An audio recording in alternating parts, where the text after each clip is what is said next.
Okay, welcome back. In the previous sessions, we have discussed FCFA scheduling algorithm and SJF scheduling algorithm with both preemption and non-preemption. Now we will move to priority scheduling algorithm. Priority scheduling algorithm. In this priority scheduling algorithm also we have two cases, preemption and non-preemption. First we will discuss non-preemption.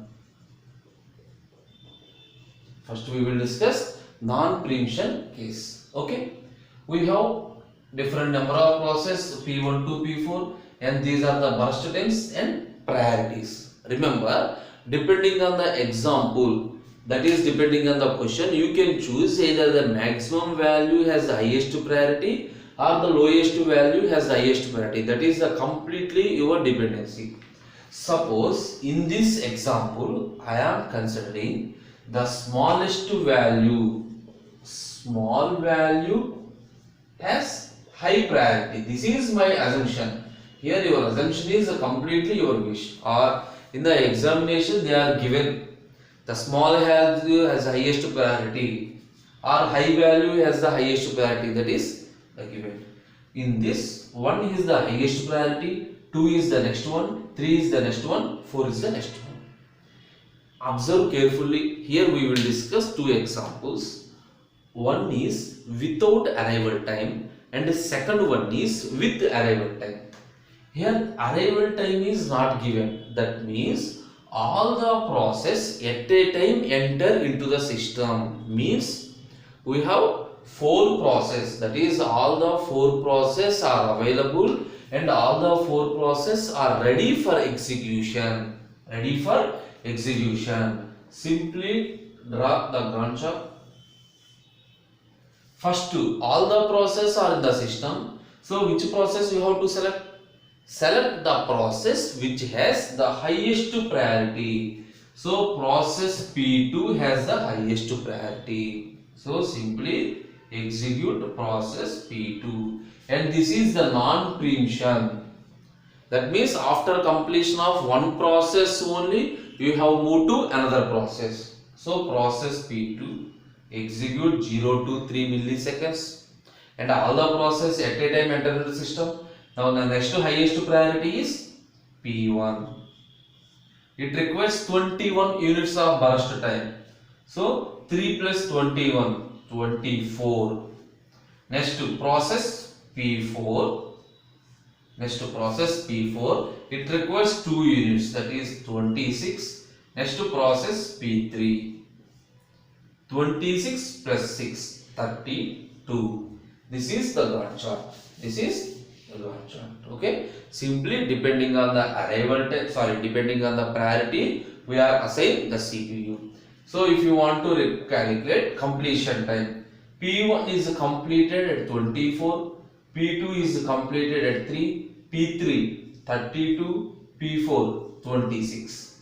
What is the turnaround time? You know, turnaround time is the completion time minus arrival time. Here all process arrival time is 0. Simply turnaround time and completion time are same. Waiting time is turnaround time minus burst time. Turnaround time minus burst time. So 24 minus 21, 3, 3 minus 3, 0, 32 minus 6, 26. Next, 26 minus 2, 24. These are the waiting times. These are the waiting times. This is an example for the priority scheduling non-preemption without arrival time. That means all the process at a time enter into the system. Now we will discuss one more example with arrival time.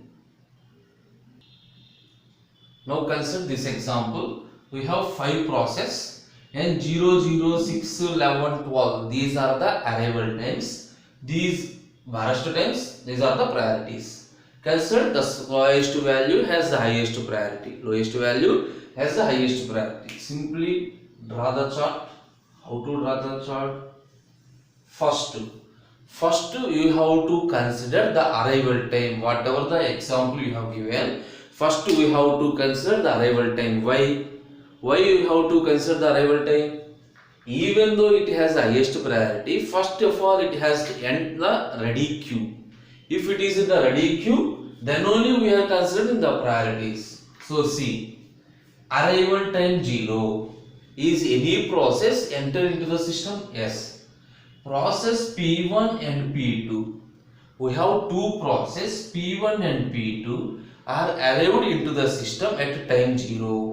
That means at this particular situation we have two processes. Now for which process you have to allocate the CPU? You have to allocate the CPU to the process which has highest priority. So arrival time is same. The priority for process P1 is highest than P2. So we are allocating the CPU to process P1. You got it? We are allocating the process to CPU to process P1. 0 to how many units it required? It requires 4 units. It requires 4 units. That means this is a non-preemption. If it is a preemption, we have to check second by second. If it is a non-preemption means the complete 4 units of time is executed. No problem, we will discuss the same example with the preemption also. So 0 to 4 is executed, right? Now which process you have to execute? Before arrival time 4, before arrival time, that is up to time 4, how many process is in the system? See, this entered at 6, this is at 11, this is at 12. That means we do not know these 3 process at time 4. We don't know these 3 process. Why? Because this is entered into the system at time 6, but now I am at time 4 only. So we have another process at 0 time. We have one more process. This is completed. Now execute this one. P2. The burst time is 3. 4 plus 3 7. Now before 7 is any other process in the system? Yes. At time 6 we have only one process is entered.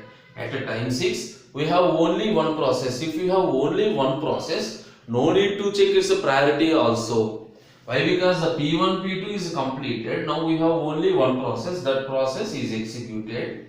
P3. The total time required is 7. 7 plus 7 14. Okay. Now I am at time 14. Before 14 is any another process entered in the system? Yes. P4 is entered into the system at time 11. P5 is entered into the system at time 12. That means before 14 these two processes are also entered into the system. Now which one you have to execute? You have to execute the process P5. Why? It has the highest priority. So P5 is executed. The required time is 2. 16. Next to P4 is executed. So this is the way to perform non-preemption. You got it? Each and every time check the time. Check the time. Before the time is any another process entered into the system or not.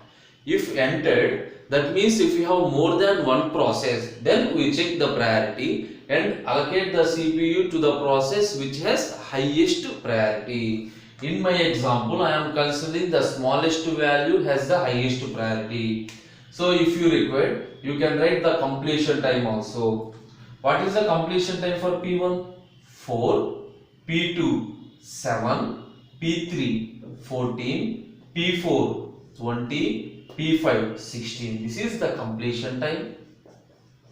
Turnaround time is completion time minus arrival time. That means the 4 minus 0 4, 7 minus 0 7, 14 minus 6 8, 20 minus 11 9, 16 minus 12 4. Completion time minus arrival time. Then what is the wait time? Turnaround time minus burst time. 4 minus 4 0, 7 minus 3 4, 8 minus 7 1, 9 minus 4 5, 4 minus 2 2. So what is answer? What is the average waiting time? 4 plus 1 5, 5 plus 1 10, 12. 12 by 5. that is approximately 2.4. This is the average waiting time for this scheduling, that is the priority scheduling with non-preemption. Okay, in the next session we will discuss the same example with preemption, same example with the priority scheduling preemption. Thank you.